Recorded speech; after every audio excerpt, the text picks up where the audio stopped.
Did you know that between 1935 and 1938, the city of Cleveland, Ohio, was stalked by a shadow no one could name, a figure who slipped through alleys and industrial yards, leaving behind bodies so mutilated that even hardened detectives turned pale? Imagine walking along the edge of the Kingsbury Run, a place already infamous for its shantytowns and desperation during the Great Depression, and stumbling upon the remains of someone who had once been alive just hours before. That was Cleveland's reality during these years, and the nightmare became known as the Cleveland Torso Murders. But here's the question that still echoes across nearly 90 years: who was the mad Butcher of Kingsbury Run, and why could no one ever stop him? To understand the scale of this story, you have to imagine the world in 1930s Cleveland. America was still clawing its way out of the Great Depression. Jobs were scarce, poverty was visible on every street corner, and people were desperate for work, food, shelter, anything that could help them survive another day.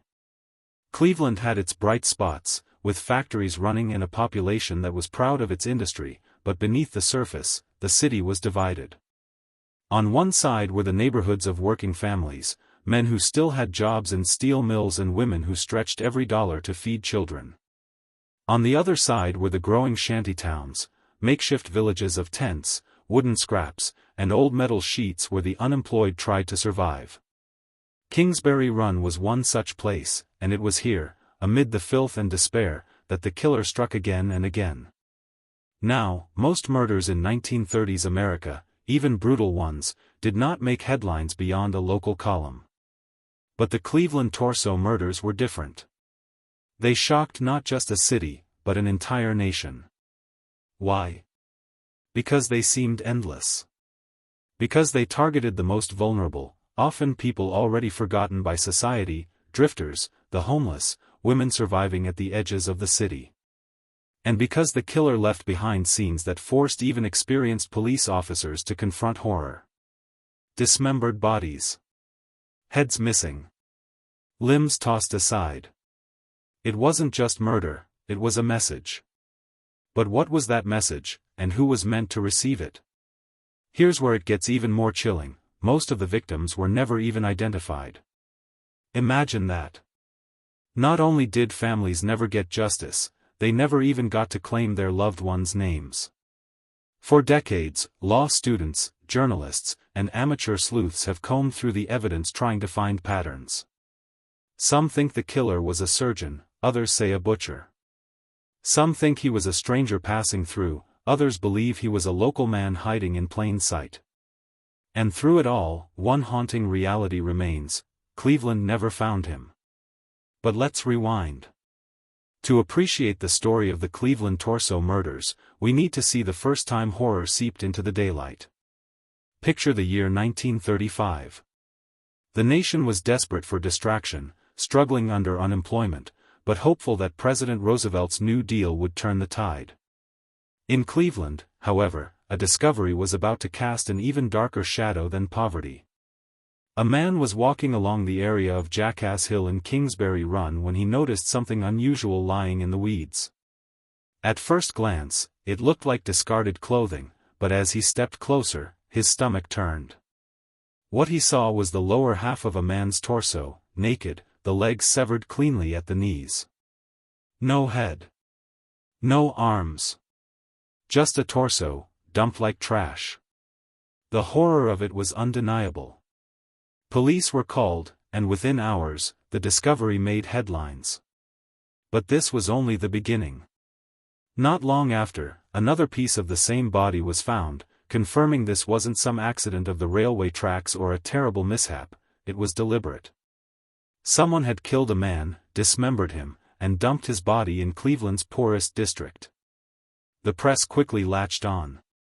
The city was captivated by the grotesque nature of the crime, and whispers began: was there a madman loose in Cleveland? The police reassured the public that it was an isolated incident, tragic but solvable. They were wrong. The very next year, more bodies began appearing. Dismembered. Decapitated. Stripped of dignity and identity. One after another, they appeared in the shantytowns of Kingsbury Run, or dumped near the Cuyahoga River. By now, the press had coined the name, the Mad Butcher of Kingsbury Run. The public knew him as something even worse, a phantom who killed with precision and cruelty, leaving fear in his wake. And here's where we pause, because this story is not just about the killer. It's about the city of Cleveland itself, a city already buckling under economic strain, now paralyzed by terror. Mothers told their children not to walk alone. Men who used to gather in the shantytowns to drink or swap stories began to avoid the area. People whispered that the killer could be anyone, a doctor, a neighbor, a man walking beside you on the streetcar. Fear was not just in Kingsbury Run, it seeped into every corner of the city. Now ask yourself, what makes a killer choose victims that no one else will miss? Is it opportunity, cruelty, or something deeper, a message to the authorities that they were powerless? That's the question that Cleveland police faced every time another body surfaced. And just as the city began to panic, just as the press printed bold headlines about a possible serial killer, another victim appeared. And then another. By 1938, the body count would reach at least 12, some say as many as 20. Each time, the details were more gruesome, the fear sharper, the frustration deeper. So how did the investigation unfold? Who were the suspects? Why did legendary crime-buster Eliot Ness, the man who brought down Al Capone, fail to catch the Mad Butcher of Kingsbury Run? And why, after all this time, does the case remain unsolved? That's where we're headed next. But before we continue, ask yourself, if a killer could strike again and again, in plain sight, under the watch of one of America's toughest lawmen, what does that say about power, about fear, and about justice? Because the Cleveland torso murders weren't just crimes, they were a riddle. A riddle that Cleveland never solved. The discovery of that first body in 1935 could have been a grim anomaly, the kind of grotesque mystery that horrifies a city and then fades into the background of unsolved crimes. But the Cleveland torso murders were never content to be forgotten. The killer struck again, and then again, as if determined to remind everyone that this was not an accident. This was deliberate. This was a campaign of terror. It was September of 1935 when a young boy found the headless body of a man near East 55th Street Bridge.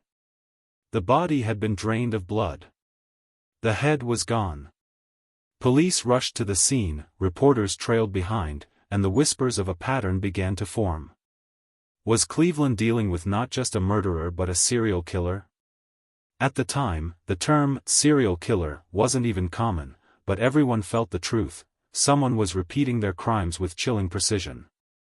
The police tried to reassure the public.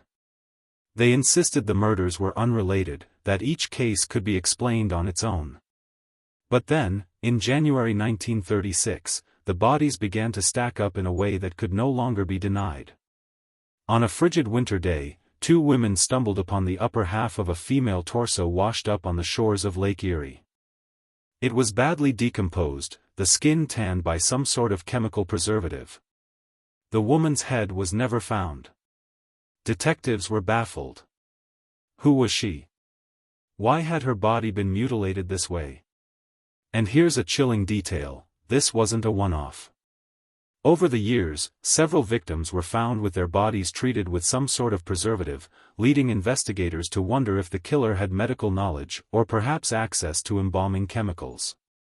Was this a surgeon? A mortician?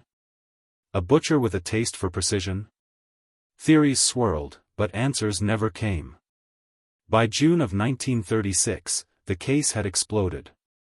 That summer, two boys playing near Kingsbury Run stumbled upon the head of a young man wrapped in his own pair of trousers. Nearby, the rest of his body was found, again dismembered, the work so clean it suggested practice.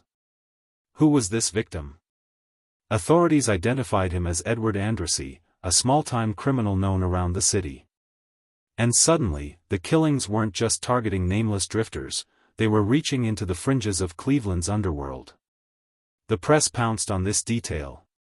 Edward Andrassy was someone with a name, a face, a reputation. He had a family who could identify him. The narrative shifted, this wasn't just the slaughter of anonymous transients. This was now an assault on the very fabric of Cleveland streets. But the killer wasn't finished. Later that same year, another man's remains were discovered not far from where Andreses had been left. This victim was never identified, but the similarities were unmistakable. Decapitation.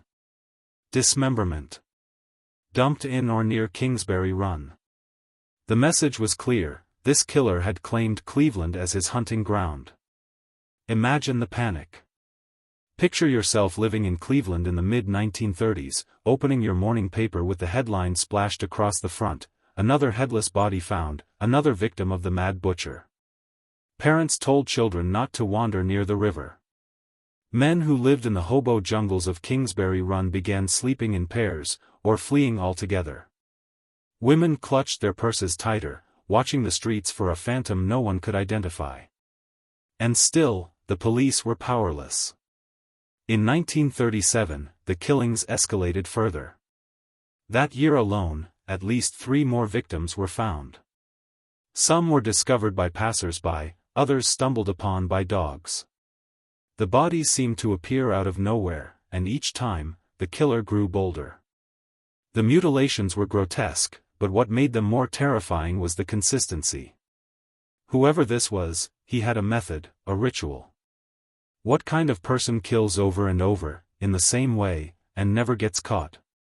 The press began to give the killer a name: the Mad Butcher of Kingsbury Run. The name stuck. Clevelanders whispered it with dread, journalists printed it in bold type, and the legend of the killer grew. By now, the killings weren't just gruesome, they were symbolic. The Mad Butcher represented the darkness of the Depression years, the fear that anyone, rich or poor, could be swallowed up by violence and forgotten. Here's something worth remembering: many of the victims were never identified. Imagine being reduced to nothing more than victim number 5 or John Doe 8. No family to mourn you, no gravestone with your name. Just a mutilated body, a police report, and endless speculation. That anonymity suited the killer just fine. He targeted those on the margins because he knew they could vanish without notice. But not all of them. Some victims were known. Some victims had names. And that made the terror even more personal.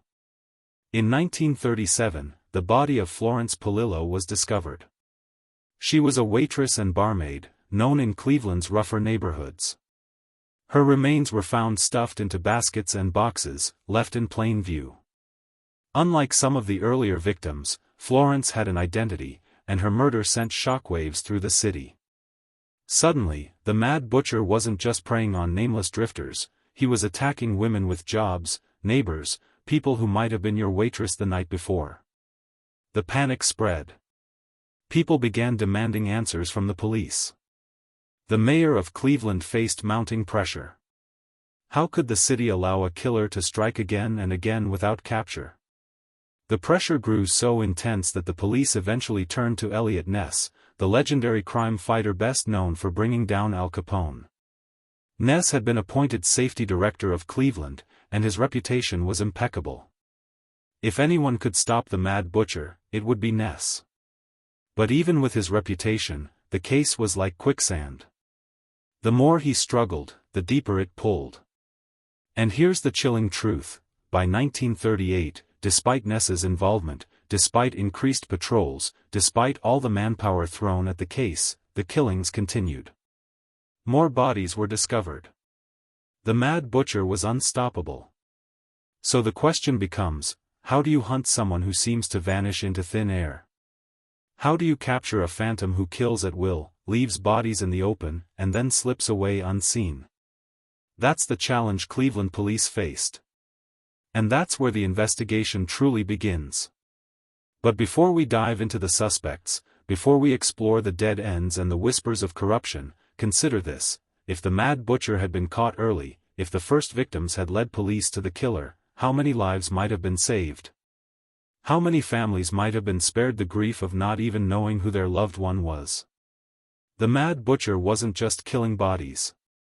He was killing hope, killing trust, killing the very sense of safety that Clevelanders had in their city.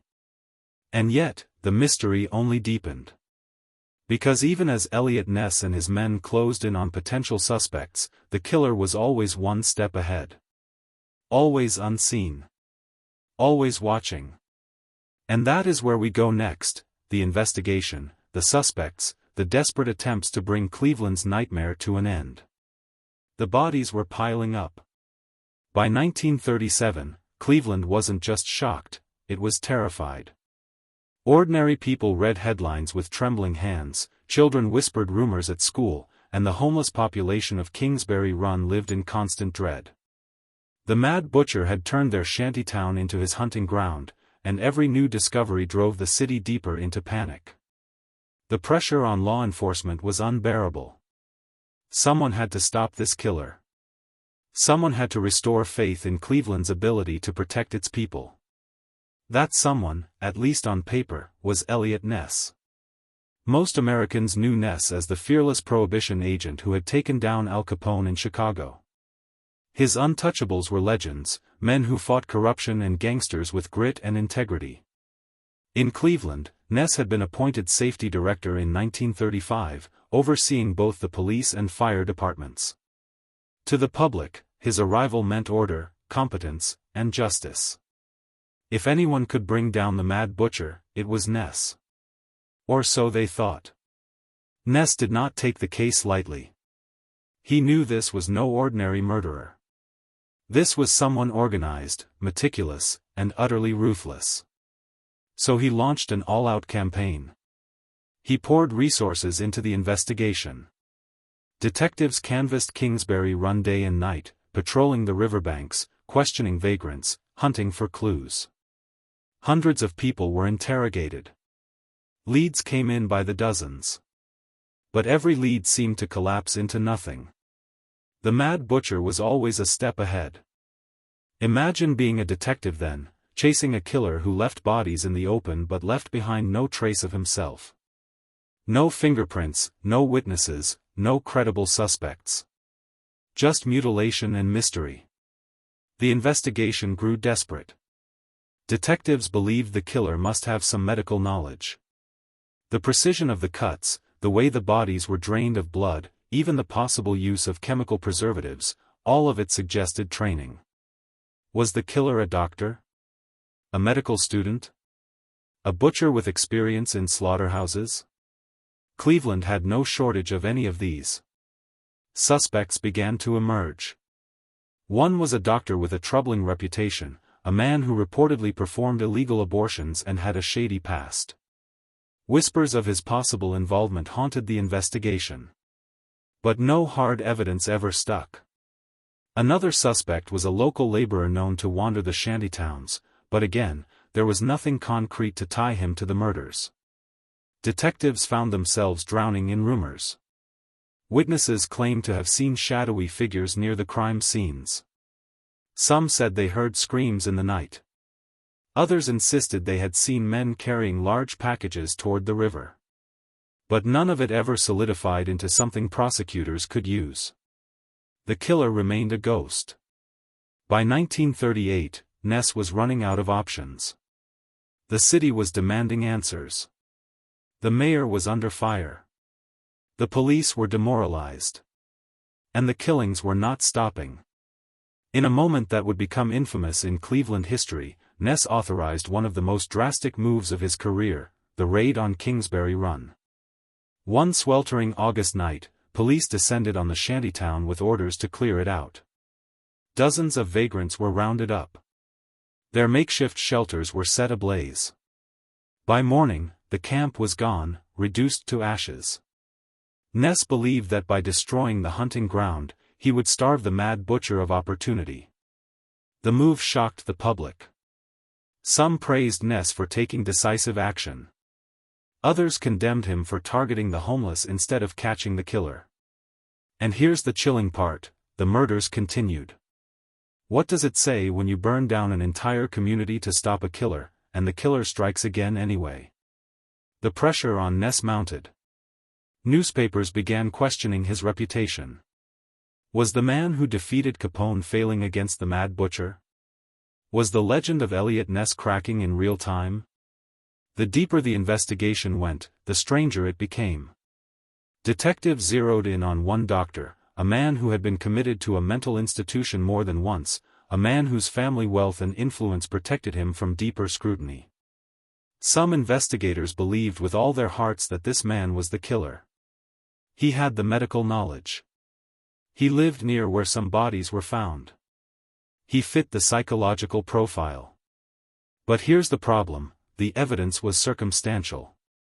No one had seen him with the victims. No physical proof connected him to the crimes.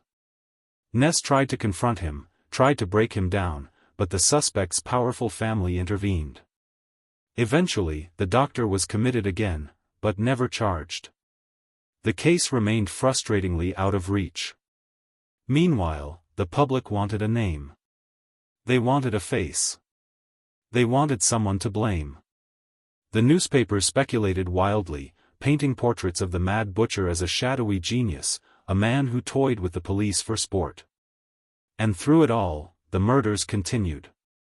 By 1938, the body count was at least 12, possibly more. The Mad Butcher seemed unstoppable. Ness's reputation took blow after blow. He began to retreat from public view, choosing silence over failure. For a man who had built his career on victories, this was a humiliation. But here's where the mystery deepens. After 1938, the murders seemed to slow down. Some say Ness's raid on Kingsbury Run scared the killer off. Others believe the main suspect, that troubled doctor, was finally institutionalized, effectively removing him from society. Still others argue the killer simply moved on, finding new hunting grounds elsewhere. If the Mad Butcher truly stopped after 1938, does that mean he was caught indirectly, hidden away in an asylum where no one could connect him to the crimes? Or does it mean he lived out the rest of his life in peace, his dark secrets buried forever? The investigation officially stalled. No one was ever charged. No one confessed. And Ness, the man who had once been a national hero, never spoke publicly about the case again. His silence was as haunting as the crimes themselves. But here's the twist, while the killings may have slowed in Cleveland, similar crimes began to appear in other parts of the country. Dismembered bodies, decapitations, eerily familiar details. Was the Mad Butcher expanding his hunting ground? Did he vanish into America's highways, leaving behind a trail of forgotten victims? And if so, how many more are out there, never linked, never counted, lost to time and silence? That's the haunting question we carry into the next part, the mystery. The suspects who might have been. The theories that refuse to die. The whispers of a killer who may have been caught but never named. Because the investigation ended in failure. But the story of the Mad Butcher of Kingsbury Run was far from over. The murders may have slowed after 1938, but the questions only multiplied. The Mad Butcher had left Cleveland with a trail of bodies and no closure. The police were exhausted. Eliot Ness was humiliated. The public was restless. And still, the whispers continued, who was he? Some believed he was never caught, never even identified. That he simply vanished into the shadows, free to strike somewhere else. Others were convinced the killer had been right under the city's nose all along. The truth is, Cleveland did have suspects. Several, in fact. And each one carried their own air of menace, their own reasons why they might have been the Mad Butcher. Let's begin with the most infamous, a doctor whose name appears again and again in investigative files. He was a surgeon by training, respected in some circles, but known in others for erratic behavior and a troubling history. Patients whispered about his cruelty. Colleagues muttered about his odd fascinations. His family was wealthy, powerful, and fiercely protective of him. When suspicions grew too strong, when whispers became too loud, this doctor often seemed to slip through the cracks, shielded by influence. Imagine living in a city where everyone suspects a man of being a killer, but no one dares to say his name out loud because his family holds the power. Eliot Ness himself seemed convinced this doctor was the killer. Ness reportedly interrogated him, trying to break his composure. Some accounts suggest Ness even staged a sting operation, hoping the doctor would incriminate himself. But the evidence was circumstantial at best. No fingerprints, no eyewitnesses, no physical connection between him and the victims. In a court of law, the case would crumble.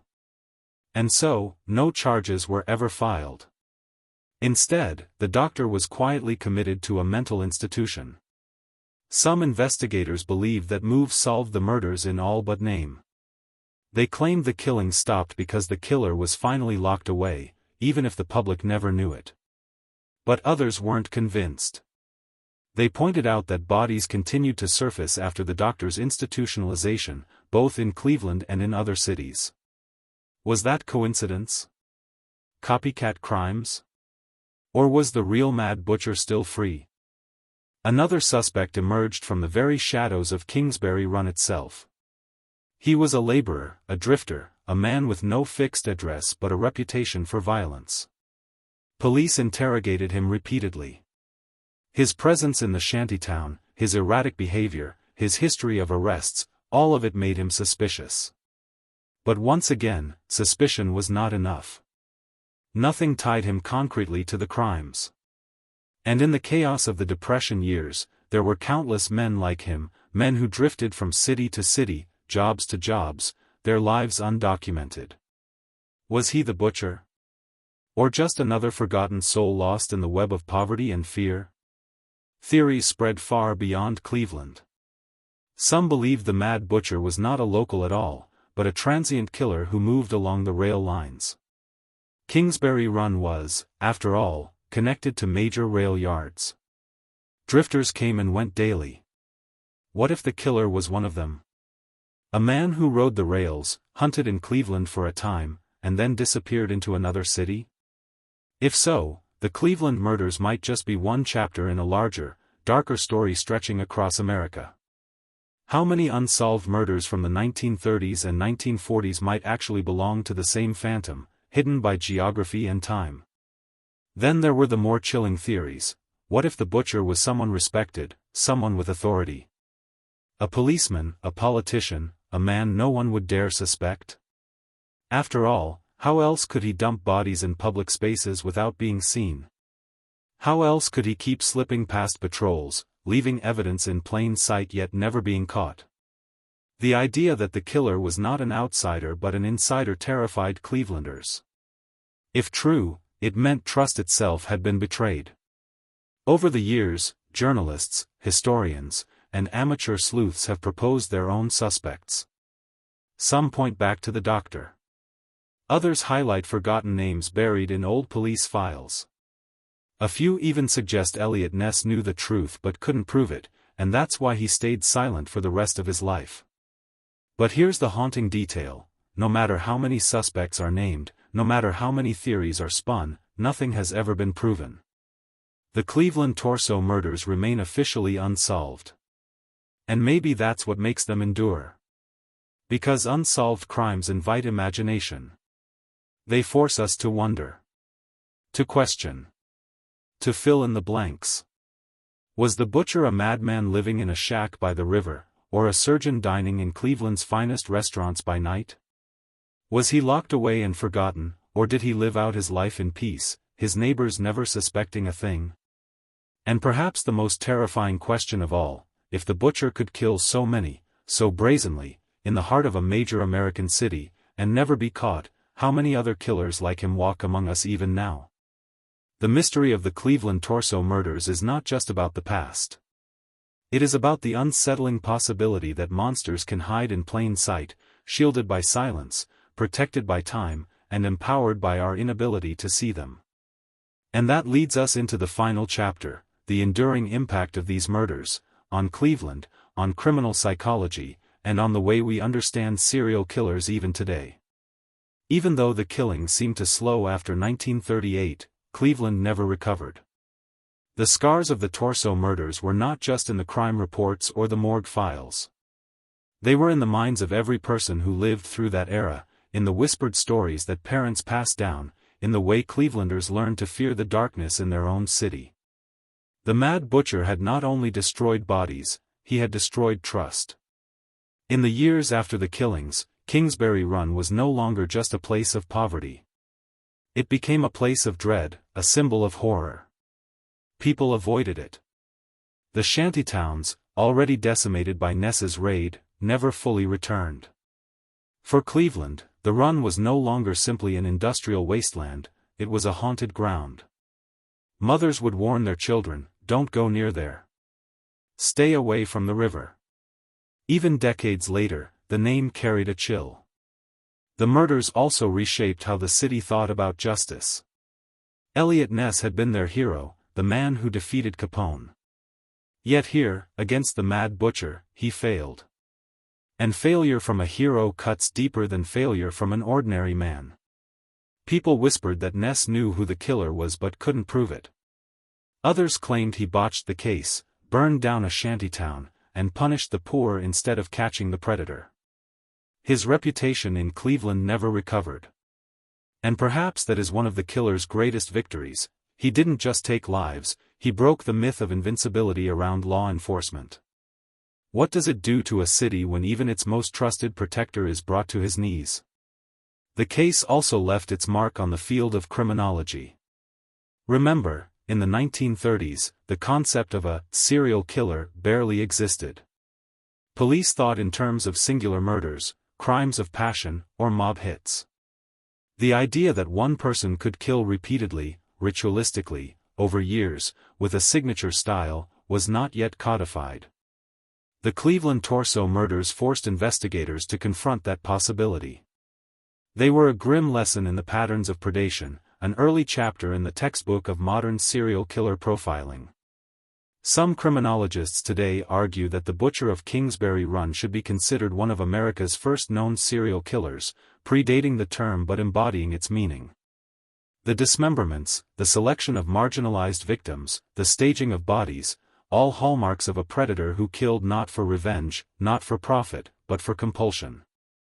And in studying him, experts built the groundwork for how future killers would be profiled. The case also seeped into culture. True crime writers returned to it again and again, fascinated by its grotesque details and unsolved nature. Filmmakers drew inspiration. Even popular culture echoed its themes, the idea of a faceless butcher in the shadows, a phantom killer hiding in plain sight. The Mad Butcher became more than a man, he became a symbol, a ghost story told in hushed tones, a reminder that evil sometimes walks beside us, unnoticed. But for families of the victims, those few who were ever identified, it was no story. It was grief without closure. Imagine losing someone and never having a grave with their full name. Imagine knowing they were taken in such a horrific way, yet never seeing justice served.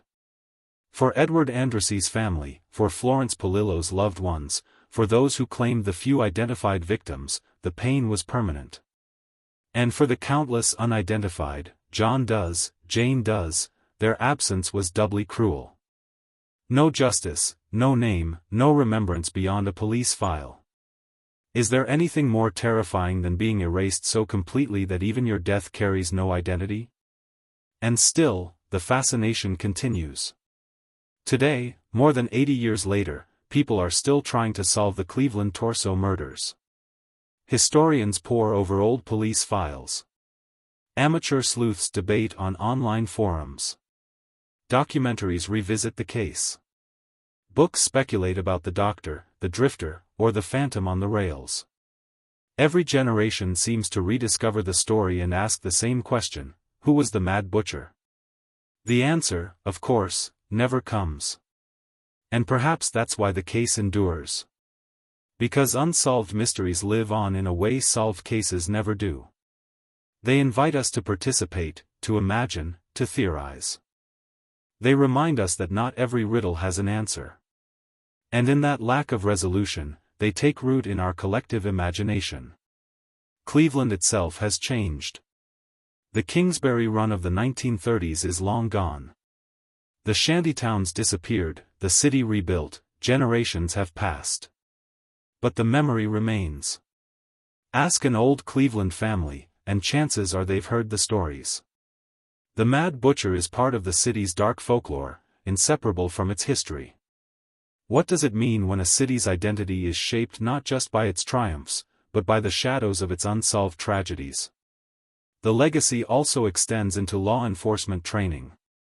The Torso murders are still taught in some criminal justice courses as a cautionary tale, a reminder of the importance of evidence preservation, of interagency cooperation, of the dangers of political pressure. They are an example of how a killer can exploit society's blind spots, in this case, the vulnerability of the homeless and the poor, and how justice can fail when victims are deemed less important.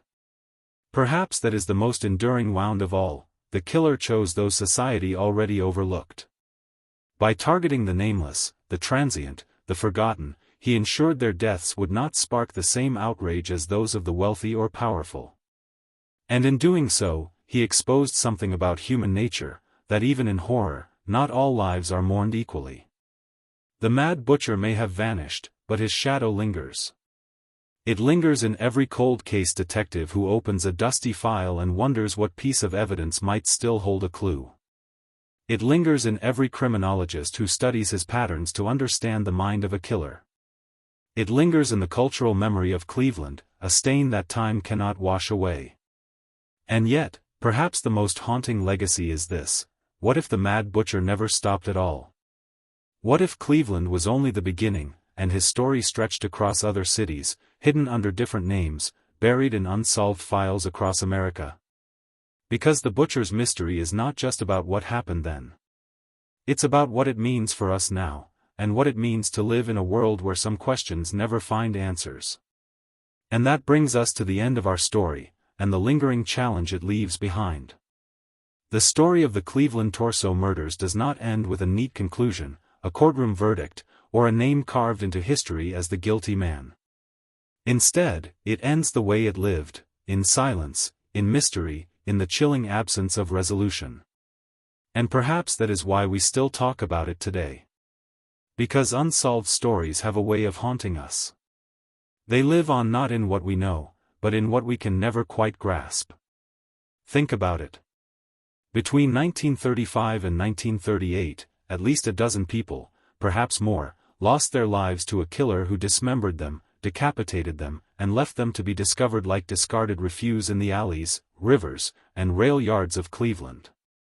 Some of those people had names. Edward Andrassy. Florence Polillo. Others are remembered only as John or Jane Does, their identities forever lost. They were sons, daughters, workers, wanderers. Each one had a story before they became part of this grim tally. And yet, history has reduced them to victims of a phantom known only as the Mad Butcher of Kingsbury Run. But who was he, really? A nameless shadow? A respected doctor? A forgotten drifter? Or someone Clevelanders passed on the street every day without ever knowing? That is the riddle. That is the sting. In most crime stories, we seek justice. We crave resolution. We want the scales balanced, the wrongs righted. But in this story, there is none. And maybe that's why it grips us so tightly. Because it reminds us of something we don't like to admit: sometimes evil wins. Sometimes, monsters slip through our fingers. Sometimes, they write their own ending, leaving us with nothing but questions. Eliot Ness, the great crime buster, carried that burden for the rest of his life. The man who stood against Al Capone in Chicago never spoke much of the Mad Butcher once he left Cleveland. Was it shame? Was it secrecy? Did he know the truth but lack the evidence? We can only guess. But his silence was as telling as the killings themselves. Heroes are supposed to deliver justice. In this story, the hero walked away empty-handed. The butcher himself became a ghost story in Cleveland lore. Parents told their children about the man who cut people into pieces and dumped them by the river. Teenagers dared each other to walk through Kingsbury Run at night. Reporters revisited the case every few years, as if repeating the details might somehow conjure new answers. But the answers never came. And here's the chilling thought: maybe the killer never left at all. Maybe he simply stopped killing, satisfied, or unable to continue. Maybe he blended back into ordinary life, living out his days in obscurity, while an entire city trembled at his memory. What kind of man could carry that secret to his grave? The Cleveland torso murders also ask us something uncomfortable about ourselves. Why do we remember certain victims and not others? Why did Florence Polillo's name stay in the headlines, while so many John Does faded into silence? Was it because she had a face, a reputation, a community to grieve her? Or was it because society has always valued some lives over others? The butcher targeted the vulnerable, the forgotten, those living on the margins. He chose people whose disappearances wouldn't spark outrage, whose lives could be erased without a ripple in polite society. In doing so, he revealed a brutal truth: the worth of a life, in the eyes of the world, is not always equal. And isn't that, in its own way, a second crime? For criminologists, the case remains a touchstone. Every unsolved murder invites speculation, but few hold as many layers of horror as this one. The precision of the cuts. The decapitations. The chemical preservatives. The choice of victims. The failure of law enforcement. The unanswered questions about suspects. All of it makes the torso murders not just a story of Cleveland, but a story of human nature, of our fascination with mystery, our fear of the unknown, and our endless drive to explain the inexplicable. But here's what makes it binge-worthy: the possibility that the Mad Butcher's story is bigger than Cleveland. That he was part of a wider pattern of violence across America. That other dismemberments, other cold cases, other forgotten victims might belong to him too. It's a thought that sends a chill down the spine, because if true, then his shadow stretches far beyond Kingsbury Run. It touches towns and cities we may never link together, cold case files gathering dust in courthouses across the country. What if the Mad Butcher of Kingsbury Run wasn't just a Cleveland story, but an American one? The enduring mystery also forces us to look inward. Why do we return to these stories again and again? Why do we watch, listen, click, and lean closer when we hear about unsolved murders? Perhaps it's because they let us confront fear in a safe way. We can listen to the story, shake our heads, gasp at the horror, and then turn off the video, go back to our lives, and reassure ourselves that we are safe. But deep down, the unease lingers. Because if Cleveland's killer could walk free, what about the monsters in our own cities, our own neighborhoods, maybe even our own homes? The Cleveland torso murders remind us of a simple but terrifying truth: evil often wears a mask. It doesn't always look like a monster. Sometimes it looks like a neighbor, a friend, a respected member of the community. Sometimes it passes us on the street, tips its hat, and smiles, all while carrying secrets too dark to imagine. And that's why we still talk about this case. Because it's not just about what happened then. It's about what could happen now. It's about the unsettling realization that unsolved crimes are not just history, they are warnings. As we close this story, think back to those nameless victims, the John and Jane Does who never had the chance to be remembered properly. Think about the families who never got answers. Think about Eliot Ness, defeated in silence. And above all, think about the butcher himself, whoever he was, and the chilling fact that he beat the system, outlasted justice, and slipped away into history as nothing more than a shadow. And so we ask, one final time, who was the Mad Butcher of Kingsbury Run? A doctor? A drifter? A ghost who vanished into the mists of time? Or someone more ordinary than we dare to imagine? That is the question that keeps the Cleveland torso murders alive. That is the question that keeps us coming back. If you've stayed with me through this journey, you know the power of unsolved stories. They're not just about crime. They're about us. Our fears. Our failures. Our endless hunger for answers. And sometimes, our inability to find them. So tell me, what do you think happened? Was the killer caught in silence, hidden in an asylum, his name erased? Or did he walk free, proud of the terror he carved into Cleveland's memory? Leave your thoughts in the comments below. Your voice keeps this case alive. And if this story gripped you, don't stop here. There are countless other mysteries waiting. Cases solved decades later by DNA. Cases still unsolved, still haunting. Hit subscribe, and join me as we explore more of the world's darkest enigmas, one story at a time. Because the butcher may be gone, but the shadows he left behind are still with us. And the truth, the real truth, may still be out there, waiting to be found.